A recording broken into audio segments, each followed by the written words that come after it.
Welcome to Sad Boys, a podcast about feelings and other things also. I'm Jarvis. I'm Jordan. I was just thinking about how thankful I am that we have an intro line. Oh yeah, it's because you can just throw it anywhere. Sometimes I'm in an awkward conversation at a party and I just go, welcome to Sad Boys, just to break the awkward silence. To break the awkward silence, don't walk away. I'll find you no matter where you go. Yeah. I know your address. Yeah, we end every episode of Sad Boys with a particular phrase. It's the coordinates of their address. Like trying to end a combo. How the hell are you doing, Jordan? It's Thursday morning. It's Thursday. It's 10-ish. It's 10-ish. I'm good. We actually moved recording a little earlier, and we might stick with the timing, and I feel great. I like the morning because it's one of the few times that I'm happy. Get about an hour and a half in. Yeah, I get an hour and a half in, and then the reality sets in. We've been running on a little bit of a content high. Yeah, we've been doing stuff. We've been going harder, better, faster, stronger. I think it's okay sometimes to acknowledge external validation. Oh yeah, it's good to find like a center that makes life sustainable without outside influences. Yeah. But then also it's nice to just every now and then put your hands up and be like, it's nice that thing got views. It's nice that got feedback. Also, this is the most regular the show has been, so it's the tightest the feedback cycle has been. Like a few days ago, we recorded the last episode. You asked for some pen pals. And we've got them, and we're like going to be able to read them today. We got stacked out. Part of the reason that we're doing it a little bit early today is I have to go to a boxing thing after this. Oh. There's like a little media day for Creator Clash. Like a press event? Yeah. I think that's fun. Yeah. So Dana White. It's across town. And so I am going to speed in my car as soon as this recording is over. I asked you yesterday, actually, or maybe the day before, do you have a hair plan for I the Clash? I don't. And it is giving me mild anxiety because I can do what some people did, which is like braid their hair. And I could also shave it off. I don't think I'm going to do that. Or I could do something else. I don't really know what is like, if there's rules about hair, like what if I didn't do anything? Is that like a problem? What if you use your hair in combat? Right. Yeah. Like I whip it out and I like strangle them. Yeah. Isn't there a 1, 2, 3 go like that we watched? I do think Long so. hair problem. Oh, it's short hair versus tall. And then she grabs someone with her hair. She grabbed someone with her hair. Is that before or after she got struck by lightning? I think it was after because I remember my throat hurting from laughing and screaming. I get that clip sent to me a lot. Yeah, which is nice. Reaction shot. Sometimes it's a DM with like context or a reference or something, and then every now and then it's just like somebody that's clearly just seen a video, right? And they're like, "Look at your video." Yeah, you know what I mean. I'm like, yeah, I remember. I do like the every time I post a video now, someone uses the GIF of you going, "Good video, Jarvis." Yeah, that's awesome. Which is great. I think you're the only person who's allowed to touch my hair. Yeah, that's true. Yeah. And say, what the hell? Yeah. Ow. What's going on? Did I tell you? I'm sure I have. Like in 6th grade, someone touched my hair and they told me it felt like a sheep. Were you me? Yeah. At the time? Yeah, I was actually. How old is 6th grade? Like 10? Like 11. That was the peak time for me also. Yeah, it's like that weird empathy gap where kids like just have absolutely no filter and they just say whatever. I guess people have in the back of their mind certain ages where it's appropriate to touch someone else's child, and it should be never. Right. It should be all the time never. They're like personal space. Never heard of it. No, thank you. Actually. Not a crime yet. But yeah, the touch in the hair, I got sheep. I got... It's so fluffy. Your hair was even like softer when you were a kid, right? Yeah, for sure. It was curlier. It was just better. Lighter? No, it was always kind of this color. Mine exactly matched my skin. And I wore brown clothes, so I was actually couldn't be found. You were a sheep, actually. I heavily stained my eyes and my teeth. You were a Jordan in sheep's clothing and body. Yeah, no, it's sheep always, which is equally weird because, like, do you have sheep in Georgia? I guess. I mean, like, there's probably some sheep. I don't really know. I remember it does feel like a class thing because I'm like, yeah, I bet you probably did go pet some sheep. Not me. I was never at the petting zoo. I was grinding on the streets or whatever. I was in my truck. I was in my truck working, going uphill both ways to school. I was wearing my Punisher t-shirt. Yeah, and my All America. Dude, hat. it's so funny that cops love the Punisher. I was wearing killed so many cops. Yeah, I was wearing a red hat that said make kids work again. This is gonna catch on, I swear. This is gonna catch on. I promise it's never gonna age poorly. How the hell are you? I'm good. What's your problem? I'm good. I've kind of just been like doing stuff. Everything's a blur. Every time someone asks me how I'm doing or what I did this weekend, like I'll go to training on a Monday and my trainer will be like, what were you up to this weekend? And I completely blank. Mm-hmm. I have no idea what I was up to.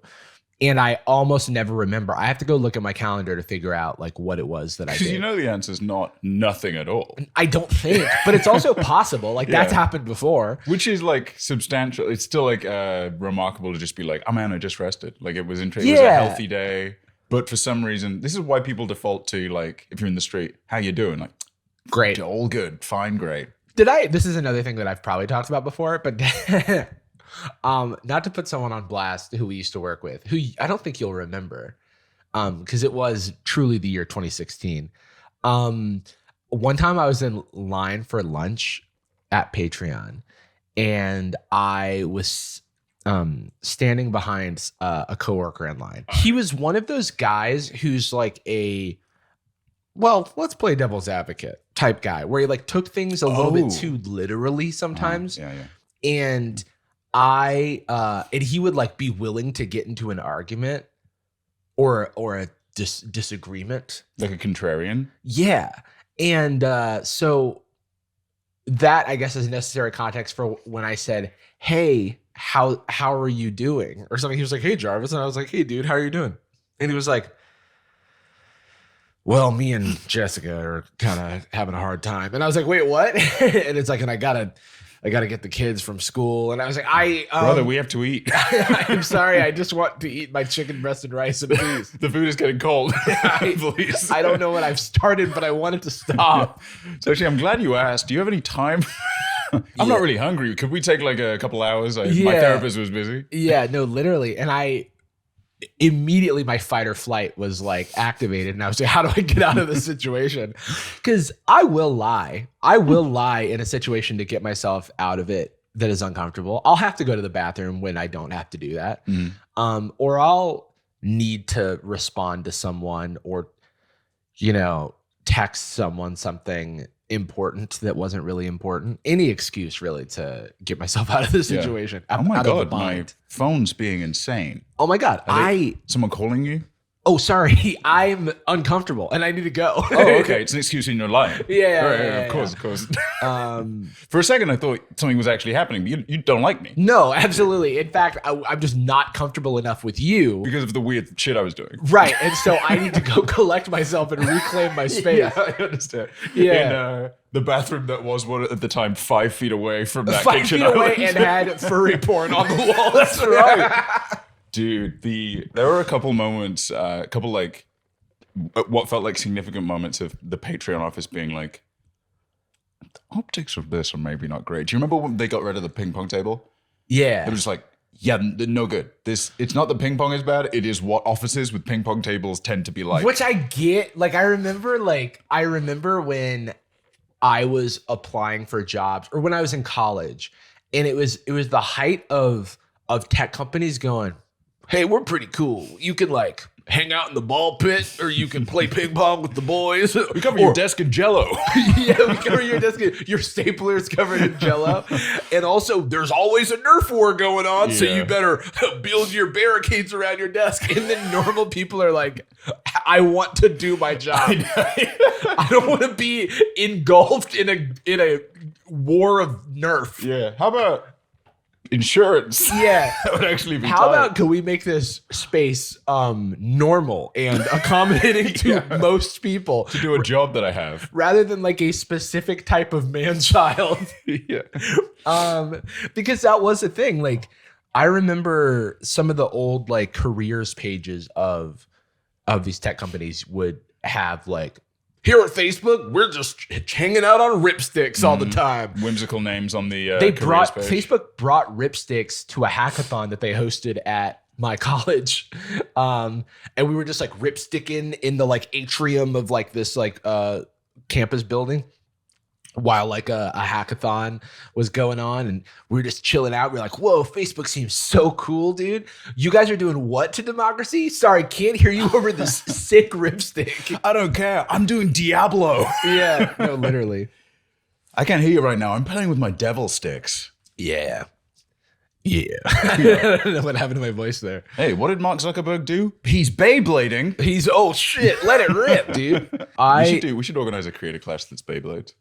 Oh, I'm in. Or something that like, because I think similar to like boxing or chess boxing, it's fun to take a bunch of known names that are entertaining and like committed and push them into something they've never done before. Something that a lot of the audience maybe also isn't familiar with. So initially I was thinking like a CCG or something like, what if we all played Hearthstone? Yeah. Probably a lot of the people we would want, most of us have played Hearthstone. Right. It would be interesting to do something like Beyblading or maybe something with a little less randomness to it. Well, I mean, that's like what Wolfie VGC, shout out, recently won a regional championship in Pokemon, the Pokemon VGC. He organized essentially like a Smash Summit, but for Pokemon VGC, and invited a bunch of content creators. Mm-hmm. You know, like Ludwig, Alpharad, Jaden Animations, Void was there. Not me. I wasn't invited. Because of what you did, yeah. But I would have crushed. So round 2, hit me up, Wolfie. I used to, back in the day, I used to do Pokemon battling when I was a child, a teenager. But that type of thing is really cool, and I think the event like went really well. Now you're more of like the professor. Like, you know, all of you're collecting them over time. I am a bit like a professor. Yeah, no, I didn't mean like intellect wise. Don't get smoked. His head is growing. No. You know, the thing of it that I've learned in my years. You're a boy or a girl? Yeah. First and foremost, I have one important question. What is this? What are you? What are you working with? Oh, no reason. Yeah, I just before I have a conversation with a young child, I just need to ask them their biological sex. I ask their pronouns, and then we hang out, Yeah. and they work for me. It makes me feel better to know their how they identify. That would be so funny, as if you pick girl and they don't let you play. Oh, sorry. Oh, whoa, hey, Whoa. come on now. Sorry, Fellas only. you should have bought Pokemon Pink version. Hey, come on. Yeah. Professor Oak killed. Yeah. Famous professor murdered Stampeded by toros. Speaking of none of the stuff we were talking about. That's actually a good intro to the Clips channel. Yeah. Speaking of none of the other stuff. I was watching basketball yesterday. I was watching basketball because I was talking to friend of the show, Ruxin34, who is a Yu-Gi-Oh! Pack opening channel. He is a basketball fan, big basketball guy, big LeBron guy. And I was talking to him about a video I just put out, and he was like, oh, I can't wait to watch it. But right now I'm watching LeBron get the scoring record. And I was like, oh, shit, let me tune into that. Because we have friends who are into basketball. Anastasia, our producer for the other videos and stuff we do, is big into basketball. And I like the sport. I just like need a personal connection to it. Like I need to be invited over to watch a game in order to watch a game, or like have someone else come over. And it's such a huge part of the enjoyment, right? It's like wrestling narratives. Yeah, exactly. Yeah. There's so many things I will watch if someone just like makes a party out of it. And for context, LeBron James is 38 years old. It is a medical miracle that he has been able to play basketball for the past 20 years professionally. Let alone reach a scoring record. There are kids now entering the NBA who were born when he entered the NBA. And speaking of being born, when LeBron James was born, Kareem Abdul-Jabbar had just had his own, many years long basketball career where he got a scoring record, like all-time points scored, that people were like, this will never be broken because there'll never be someone this good for this long to actually generate this number of points.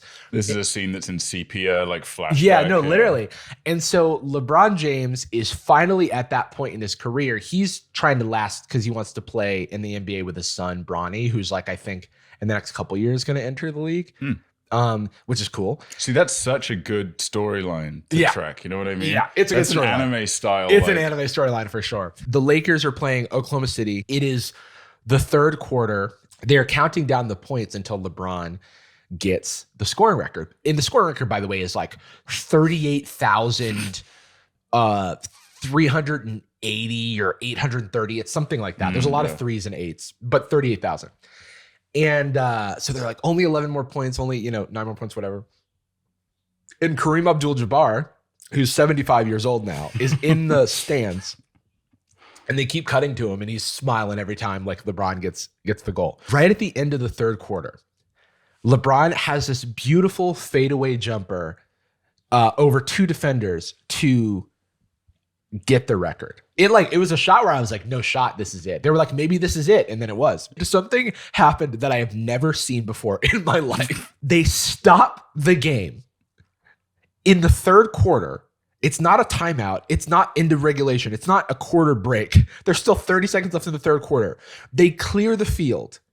They start a ceremony. They play a video that is like a retrospective of LeBron's career. They bring out the commissioner of the NBA, Adam Silver. They bring out Kareem Abdul-Jabbar. They like award him like the key to the city, essentially. Dude, that's like a Simpsons joke. Right? Like literally the entire time. It's like a 20-minute break in the middle of the game where the Lakers are losing to celebrate LeBron beating this like getting this generational record, which you cannot undersell how important the record is. And this is a regular season basketball game, but I've never seen something like this happen because like you've seen halftime shows. You've never seen like a middle of the quarter, like stop everything. A surprise show. Like LeBron gives a whole speech and then he like daps up Jay-Z and then they go back to the 30 seconds left in the third quarter and the Lakers lose.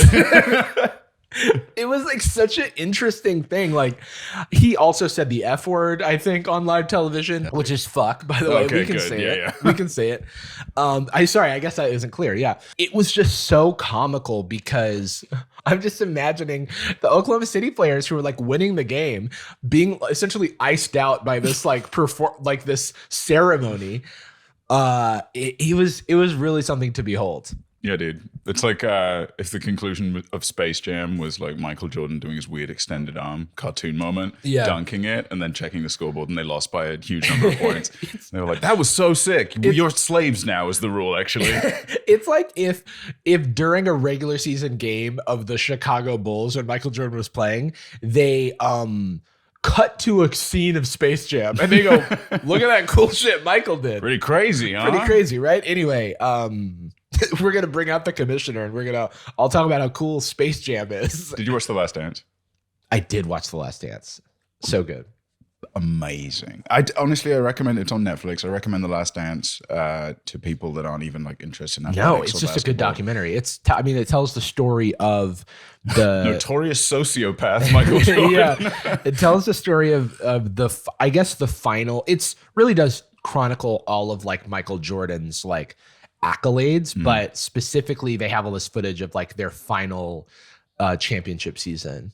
I think which is why it's called The Last Dance, because they went for they had 2 3-peats in a row, the Chicago Bulls in the 90s, where they won national championship after national championship. Then Michael Jordan retires from basketball and then comes back and then wins 3 more championships. There's also, don't worry everyone, there's other people in the documentary other than anime villain Michael Jordan. The other people in the documentary are people who have wronged Michael Jordan, and then him talking about how he wronged them and then how he got back at them. And then Dennis Rodman just big chilling. Yeah. The whole thing. Yeah, literally. Yo, you ever watched Flavor of Love? I absolutely have, yes. I watched it as it aired. We have been on a binge. Oh, really? Never mind. You should come around. We'll watch season 4. Ethan's just been watching it with Legos, and it is I can't believe I've never seen this show before. It's wild. It's such a specific period of time. It is. Like Beauty and the Geek. Beauty and the Geek, classic. Just exploitation cinema that I feel like wrapped up in Nia, I Want to Marry Harry. That feels like the latter era of that. Right. Because That's definitely what they were going for. I Want to Marry Harry was standing on the shoulders of giants, and they still like kind of didn't do that. I think it got canceled before it ended or whatever. Flavor of Love looks like it was made for $5,000 a season. Yeah. And I love that they play off the Bachelor Mansion like it's Flav's Mansion. Oh yeah. Well, that was the era of like there are episodes of there's this famous episode of Cribs with the Yin Yang twins where they are giving a tour of a house that is not theirs. And so they're like, "Hey man, this is a fish tank. We love the fishes.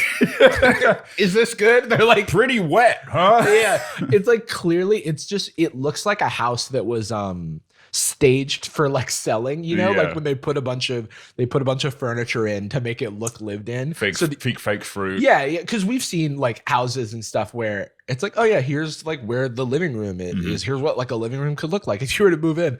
They just like plopped the Yin Yang twins behind that door and then they go, "Welcome to our crib." And I think they've done stuff like that where they just wouldn't let people, or for one reason or another, people couldn't crib their actual homes. Well, maybe they don't want, like, PR some people don't want to. Some people, it's like doesn't look that good. And it's not like there's such a delta between like the richest famous person and the least rich famous person, to the point where like, look, I'm sure the Yin Yang doing like pretty good. Yeah. But they were pulling like Rodman money. You know what I mean? It would be also distracting to see their like 4-bedroom. Right. It also like, sometimes people don't buy a house at like the stage of, you know, their rise that they're in. Maybe they're touring all the time and they, you know, got swept up in it all and haven't really had a chance to like really settle down and figure out what they're doing. Like the FaZe Clan didn't buy their house, right? Yeah. They just paid like $1 bajillion a month for rent. Yeah. You ever seen that 100 Thieves office? I've seen pictures of it. That tour that they did, some tour video right after they got it. No comment. Okay. not gonna like suggest that maybe it's like one of the most boring office spaces. I just don't get it. Like if you're making like a shared office space for creators, I don't know why it's so bland looking. I think it's just like I mean, it's not a priority, I guess. It's probably just they got an office. You know, it reminds me of and that was like the end of it. Like, remember when I guess it's the second Patreon office, but the Patreon office that we worked in, that we have the most memories of, was very the first 3 years and then near the end. It was like very like homey, very like felt like a creator space. And then it's where I would guess most of the press images are from. But nowadays I don't know, you know, because it was like old logo days too. And then, you know, Patreon got this new corporate looking logo that's very professional looking, and it makes sense for what they're trying to do. But then also got a new office because it was the company was expanding, and the new office has way less character. You know what I mean? Because at a certain size, it's like, well, how can you? There's only so many places that you can like rent that even like satisfy that many people. Yeah, especially at that scale. Like your options are be Apple scale and build like a spaceship or whatever. Like the Apple one Apple circle or whatever looks like it's about to take off. Or you build like Facebook campus where it's like you don't have to go anywhere else. You just live here now at work. God, that sounds like a good time. It's you great. Live in the metaverse. Yeah, it really is. It really is. There's like shops and like it feels like you're in an RPG hub world. Jesus, I'd go insane in that pay to win environment. But that was a that live service building. Live service DLC updates. That was I cannot stress enough how much that was the goal at a certain point in time, and how celebrated it was that Google had like slides in their office and stuff like that. And now we're at a time where tech companies are laying off thousands and thousands and thousands and thousands of employees. It's all over the news. Every company decided, you know what? We overhired by exactly 15%. What are the odds? And then they all like laid people off. And And now I think people are a lot more cynical, a lot more, hold a critical eye to like big tech. But in the early 2010s, it was like nirvana. Yeah. There was just like no question about it. It was like, you've got a campus, you get free food. Oh my gosh. Oh yeah, the aesthetic. It's actually like not unlike actors and stars in the late 80s, early 90s, where it's like Tom Cruise in the 90s and the early 2000s. He's a hero to everyone, and he's cool, and he's in what cult? Yeah. Sorry, what's going on? It's because you become three-dimensional, you get access to social media and like the proliferation of information, and also just like cynicism in general. I think cynicism came into chic in the 2000s. And the stratification of celebrity with that, where like, now there's so many niche, internet micro celebrities, not unlike ourselves. Not that we're the same as Tom Cruise, but I think we're, Getting there. Yeah, we are Scientologists. So that's where we started. Let me check my my revenue stats real quick. Yeah. Oh yeah, that's Top Gun. Yeah, Top Gun Maverick. We're a couple of Top Gun Mavericks right here. Has anybody used that?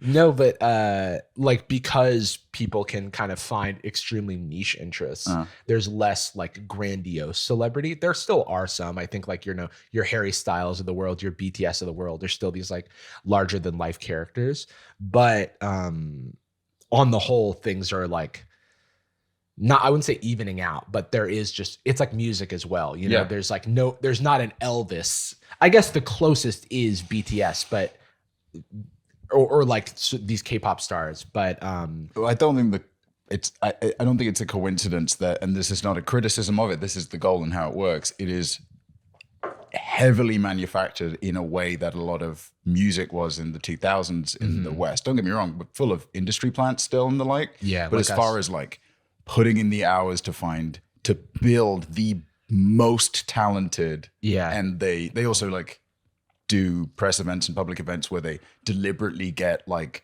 Blackpink, they'll get like members of Blackpink to like drop something cutely and then pick it up so that it's made into a GIF. Right.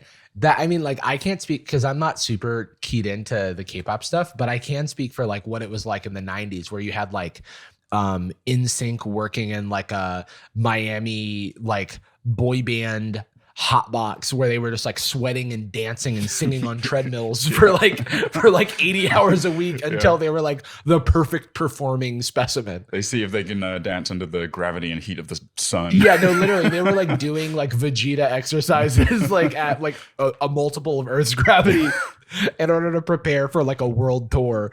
All the while they were Lou Pearlman was like robbing them of money. There's a great documentary in this called The Boy Band Con that was produced by Lance Bass of NSYNC. Check it out. We should hunt down, we should like brainstorm over the course of like next week or whatever weird niche interests or trivia we know a lot about. Because you are very informed about NSYNC lore.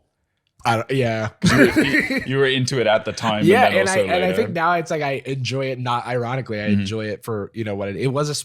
It was a time. I mean, I guess the modern one for you is Pokemon more accurately. Yeah, but, I mean, both apply. Mine's kissing.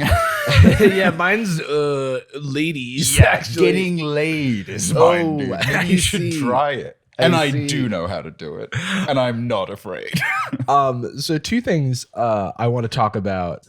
Just look at these heartthrobs. Just look. That's just look objectively great. Look at them. Executive director Lou Pearlman. That guy is a terrible man. He also created the Backstreet Boys. Created NSYNC, and robbed them blind. Did a bunch of sketchy stuff, and then died.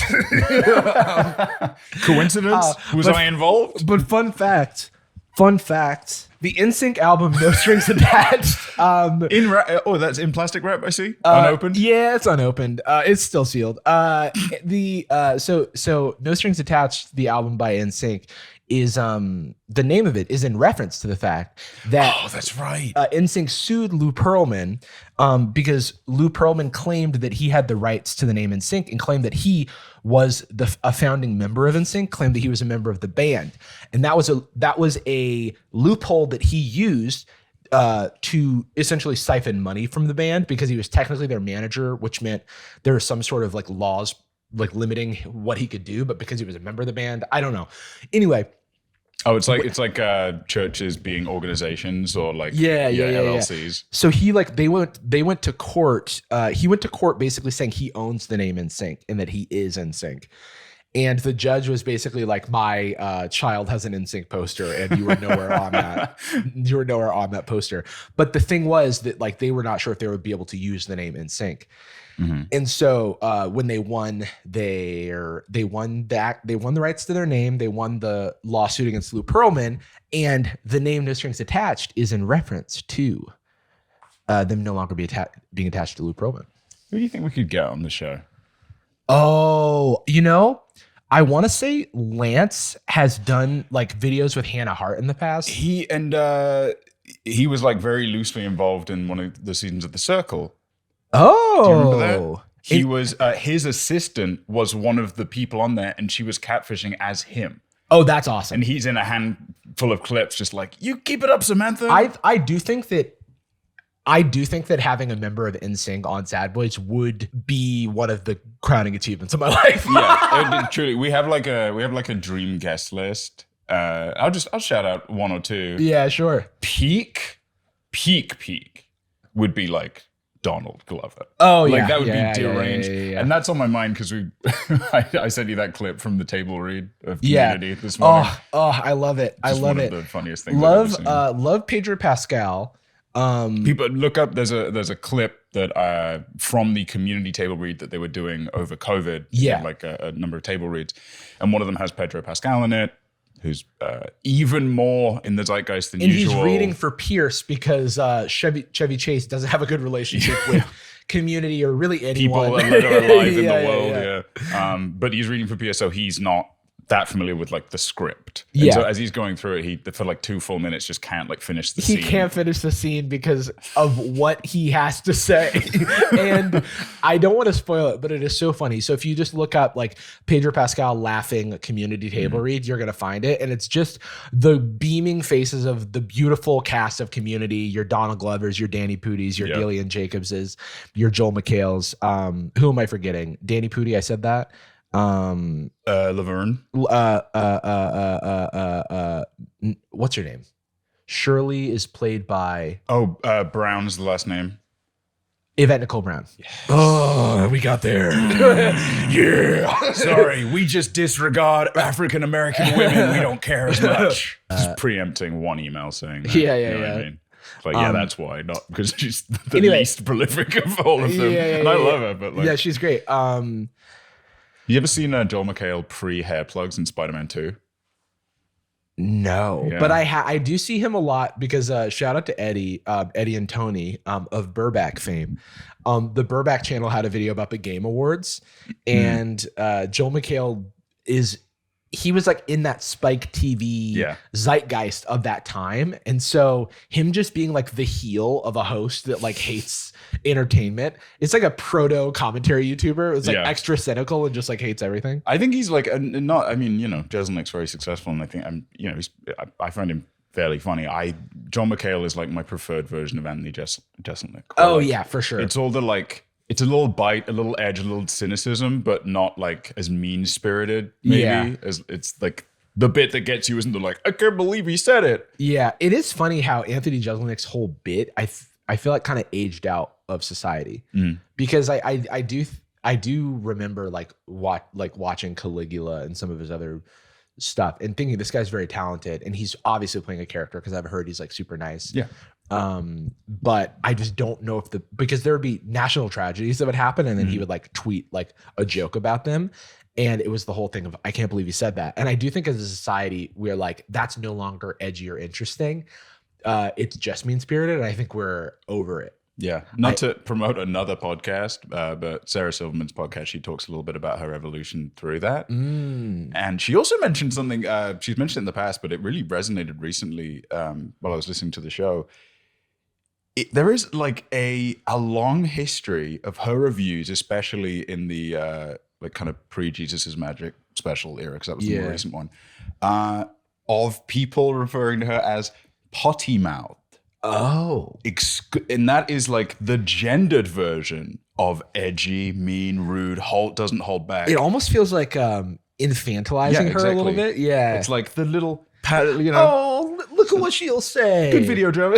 Yeah. No, like, I can't believe the little girl over there saying this stuff. And she's like, I'm a grown ass woman. Yeah, and she's just like she's just being like mildly edgy. Yeah, that's interesting.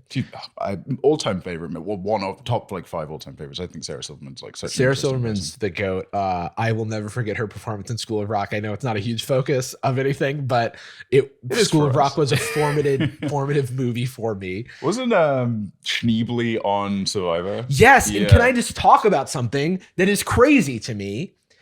I almost went to Andrew Tate there. Can I just talk about something that's crazy to me?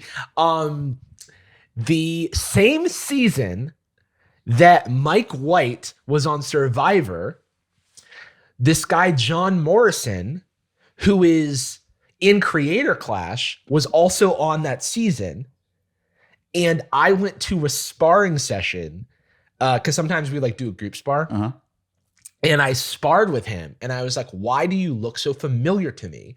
And it turns out that not only is he like a WWE star, but he was also on the David versus Goliath season of Survivor with Mike White. That is the only season I've seen all the way through. And I remember. Yeah.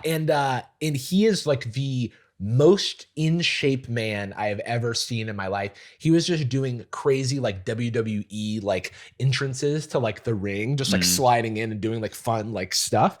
And I sparred him, and he isn't like a boxer by trade. He's like learning boxing like the rest of us.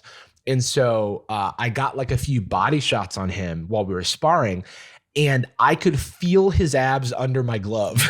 I could feel how ripped he was. Yeah, you couldn't get the glove off. It, like, bit like his abs grabbed. They grabbed me with their little hands. We're never letting you go. Anyway, nicest man ever. I honestly like. I naturally like any big dork, childhood dork. I was definitely like. Bro coding, I was as a kid like always anti, and then when I moved here I had all this like anti-bro coding elitism. And then while we were working at Patreon, all the most athletic people were the nicest and kindest. I know, and it's dude. very frustrating. Yeah, that, Tony, like, Tony, ridiculous shape, and just looks like a Greek god and one of the kindest people you ever the meet. sweetest. He's like the only nice Greek god Yeah, that doesn't turn yeah. his balls into a tree. And make He's people the take Greek them, god of whatever. kindness, actually. Cody, one of the loveliest people we've ever known. Started a damn gym. I said, damn, a goddamn gyms now. Damn gyms. Shout out to Allegiant, I believe it's called. Yes. Yeah. We go all the time, of course. Do you know what you want to? Do you want to like? Start a gym. Yeah, fuck it. I'll do it. Yeah, not boxing. Do like MMA. Yeah. I do like the idea of starting a gym of something I don't know what I'm doing at all. It's like, I'm just the landlord. It's like Rocky's trainer, you know? It's Yeah. like that guy knows about boxing. It's like, yeah, I'm just older. I'm like past. But you should have seen me in my prime. Right. If we like put on old man makeup, we're like, yeah, I actually invented MMA. Yeah. Everyone was like, you can't put two martial arts together. I was like, watch me. And I put on the lab coat and I poured Chemical X into the concoction. Dude, What were you going to ask, though? Do you want to not ever do the show again? Okay. That'd be tight. That'd be kind of cool, huh? Like as a bit? No, I was going to ask, do you have, I know we talked about it before, like, do you want to keep up boxing? I know boxing after the event is not as much of a priority, but is there anything you don't get to do right now, like bodybuilding, for example? I'm not. Like, that's probably I've disincentivized, always, right? for like, you know, I think some people do weight training. I think I'm strong enough, or at least I've been told that I'm strong enough that I should just be focusing on cardio and stuff. It would also make you heavier if you did bodybuilding. Yeah. And I think for me, I've always wanted to be leaner. So I've always wanted to be more of like a runner. And it's evaded me, but I think I want to do more of that. Something that I want to keep up with. I think I'm going to get a surgery to fix my like nose because I can't breathe through my nose. Deviated septum? Or something. I was told that I had a deviated septum, but it does feel like even more extreme than that. And so it's something that I can't fix before the fight because it's too late now. But I think afterward, I want to fix that because I didn't know that like the optimal way to like run is to be breathing with your nose. Or I just didn't know this my whole life because I've like never been an athlete really. The more thing was, I've seen you run. You take big breaths through your mouth and then you scream at them on the way out. Yeah. I'm fast. Here we go. Gotta go fast. Gonna get you. Okay. We're sorry, on deviated septum. I just had a flashback. Now, I was like 4 years old. So, no, with context. My mum has a deviated septum and she still... Oh my God, I can't believe I did this. She still does because she got surgery for it. And then I stepped on her face. Oh, no. Oh, my God. I was just running around on the bed, being silly. She was resting. I remember vividly going up to check on her. 4 is like 3 or 4 of your first memories.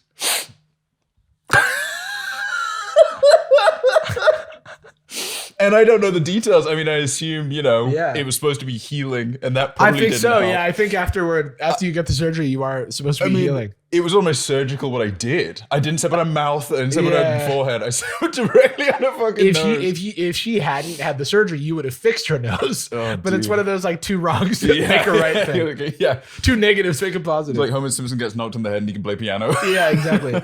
Oh, do I want that to happen to me so bad? Okay, so there's two things I'm like, should we talk about them? We probably don't have enough time to get into the Darman stuff. I was going to ask the man himself. Yeah. What we can just say is like everything we would talk about is in the video you put out, short of his shitty apology. Not apology, their shitty statement. Yeah, so I guess what I'll say is, as of recording, Thursday 9th of February right now. Thursday 9th of February, they're protesting. It's still going on. The Darman Studios people have released a statement. I made a video before their statement came out, and I probably will make another video. I'm not sure if it will be this week covering what's happened or next week, but yeah, stay tuned. I support the workers. I watched a live stream last night with a few of the actors, and they were just like kind of disputing the statement that came out, and some of the stories were very bad. And so. Is it on-set behavior in addition to just like one of the things, and they just brought this up casually, was that one of the actors was working very closely with an actor who they did not know had COVID. So the actor had COVID, was on set working. The whole crew knew apparently, and did not tell this actress. And then she like went home to her parents. She went home to her partner. And then the next day she was not feeling well. And then they told her at that point, oh, you didn't know X person had COVID. And she told that story on live stream. So, I mean, obviously like it's her story. I can't verify the claim, but it's wild. And to be very charitable, which is not what I believe, you could say that it's just an inefficient set and they're not communicative. To be probably more realistic, they didn't tell them because they didn't want to shut down production. Yeah, because I'm like, if the person with COVID is working, that bothers me. But I don't know because Hollywood with the unions, the union Hollywood, I feel is really strict about COVID stuff, at least from what I've heard from actor friends and stuff. And it's one of the few industries that's like continuing to take COVID precautions very seriously. So to hear that is like, well, I'll say from although albeit it was for audio fiction podcasts, a lot of the diligence I had about SAG paperwork and following SAG, Screen Actors Guild, people don't know, following SAG rules and obligations, albeit this was pre-COVID, was an honor system on my part. They were not checking anything. It was at the level where we did have to do minimum day rates at the very least and stuff like that, and SAG insurance and the like. And they never followed up about any of this stuff. I was like not obliged to do it. I did it, seemed honorable or the right thing to do. But it is very, I would have to assume they're probably getting day minimum, which is $335.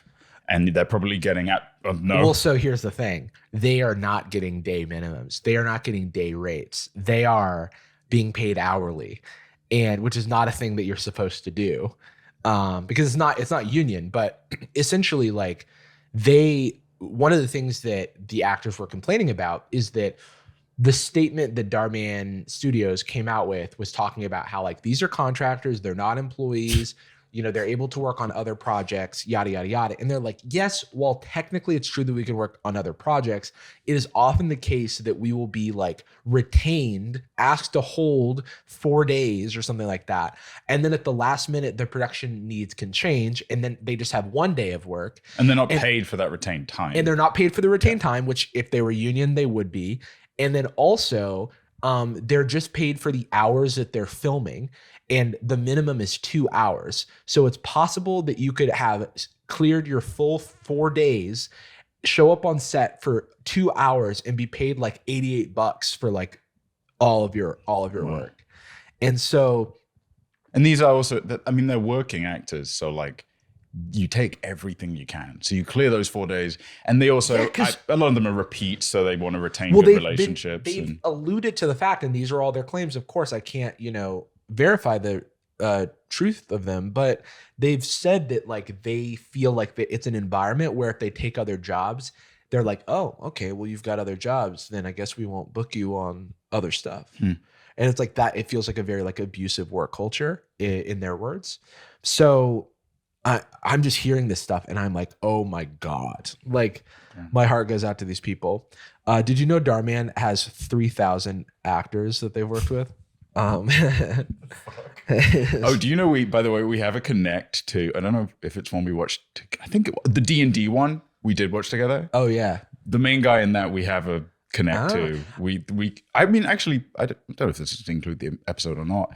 I would, maybe as like a bonus in episode, and like one of us isn't free, we just do it. I think it would be interesting to have an actor on as a platform to release on the feed.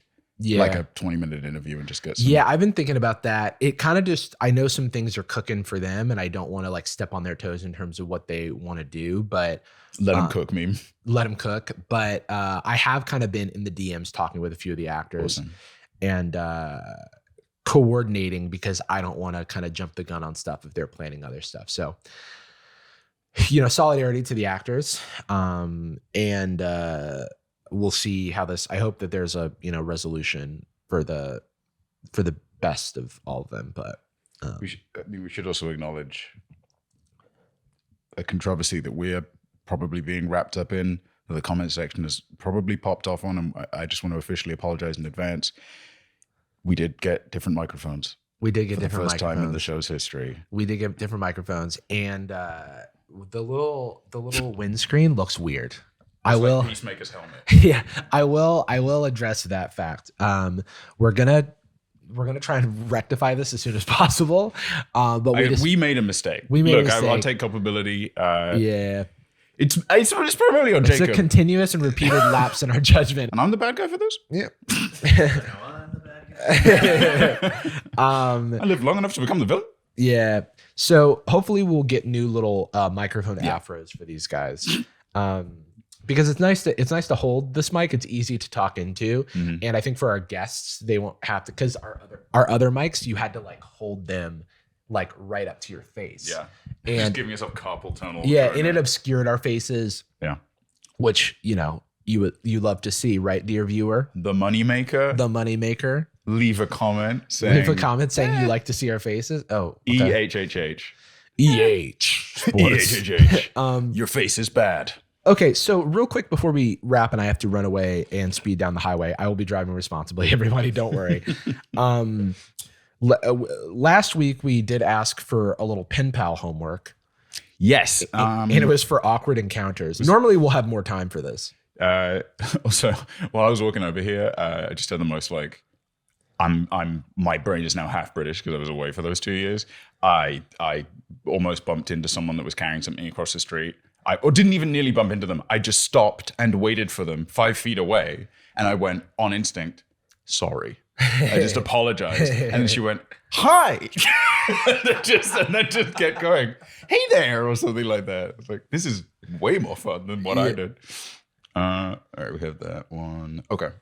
Oh yeah, thanks to everyone we asked for awkward stories. They're still welcome. A lot of them did crack me up just from reading them. In addition to awkward stories, I mean, we're just looking for interesting pen pals type stuff. sadboyspod@gmail.com. Yeah. But advice questions still open to, send anything in you want. Just say hi. Somebody sent in, I'll just send you a picture, a very elaborate thought on because they are a subscriber to gold.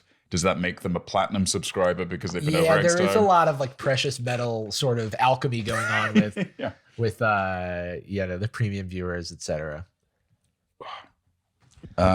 This is from. They don't say whether or not they want their name included, so I'll just say EA. Hey, sports. I wrote a letter. It's in the game. This is my true calling as an as an unbelievably awkward person. Pronouns are she, her. Kia ora tatau, my lovely himbos. I live in. Oh, come on. Aotearoa. Here. Ugh. Should I read it? What's going on? Oh, It's in New Zealand. Aotearoa. That's going to be my guess. I live in Aotearoa, New Zealand, but my family is pretty much all in England. So I was going to visit them and stopped over in I can't read either. Stopped over in a few European countries on the way and embarrassed myself many times. And also found out that Europeans are far less chill than Kiwis when you fuck up. I was in this That's why we left, okay? I was in this relatively fancy hotel that had a whole ass buffet and nice as hell restaurant. In New Zealand, it's typical to go out in PJs and we just generally care less for constantly having to look presentable. I respect that. I like that. That's me. So I was already sticking out pretty bad amongst these people for breakfast who were already fully dressed and ready. The room was packed, and other than the person I was traveling with, I didn't know anyone, so I was feeling awkward anyways.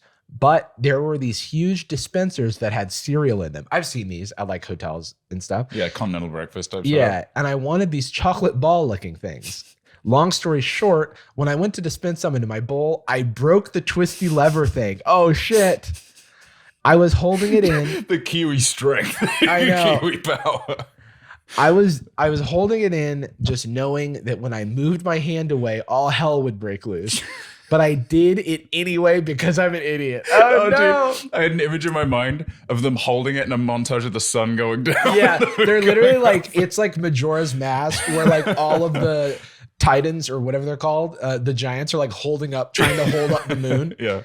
The entire huge dispenser of cocoa balls came rolling out, and because they are goddamn balls, they rolled everywhere across the entire hotel restaurant / eating area, and there were just cocoa balls everywhere, and everyone in the room looked at me, and I panicked and ran out the room and stood in the doorway watching everything unfold. Wait. This is fight or flight. It all fell down. Picture this. Yeah, literally. And then in the doorway. I'm surprised they didn't slip on the balls. That would be the best. It was a Looney Tune situation. Workers went up to my friend who was with me, who I straight up abandoned. Friend of the Year award goes to me, and started yelling at her and accused her of breaking it and getting the balls everywhere. So I had to walk back in, tripping over balls as I go. All right, there we go.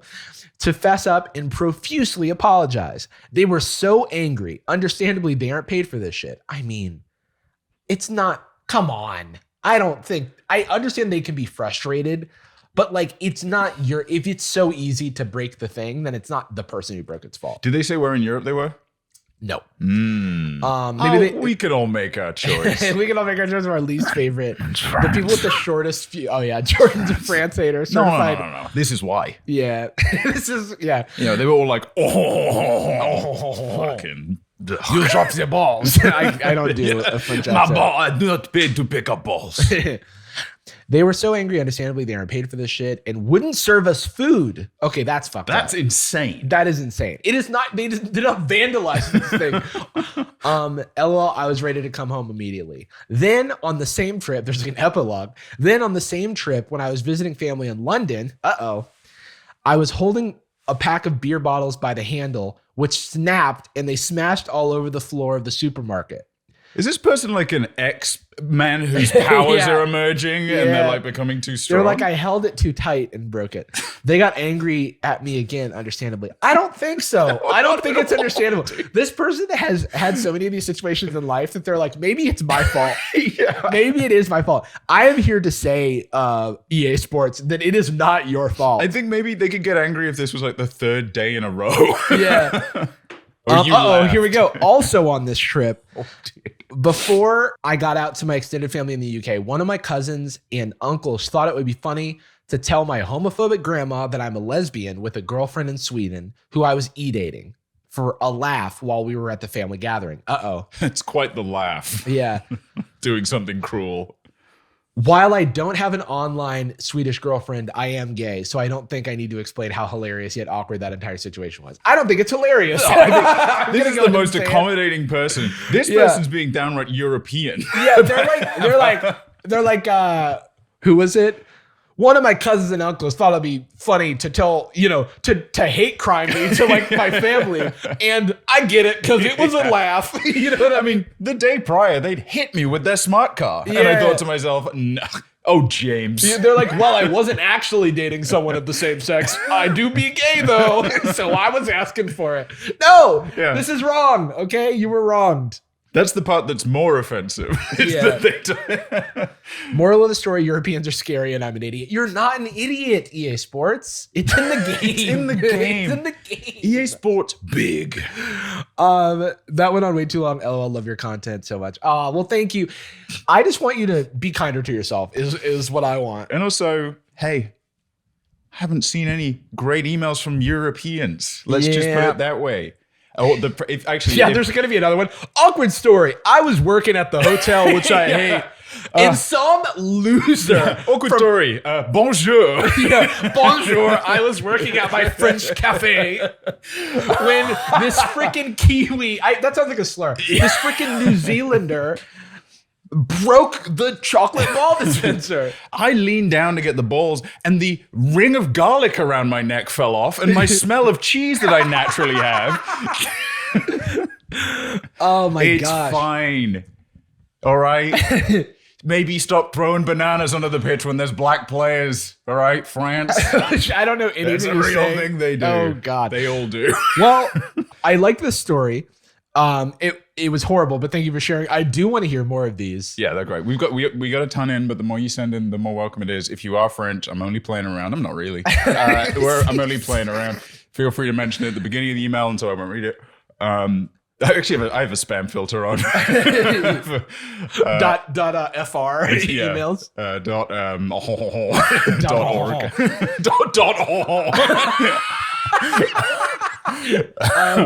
But send more in. They're great. Yeah. Really, to EA Sports, you are not the villain in any. You of were not the those villain in stories. any of these stories. Very kind of you. We end every episode of Sad Boys with a particular phrase, We love you. and we're sorry. It's in the game. Boom. We're sorry it's in the game. See you later. See ya. Gucci girl, how you doing?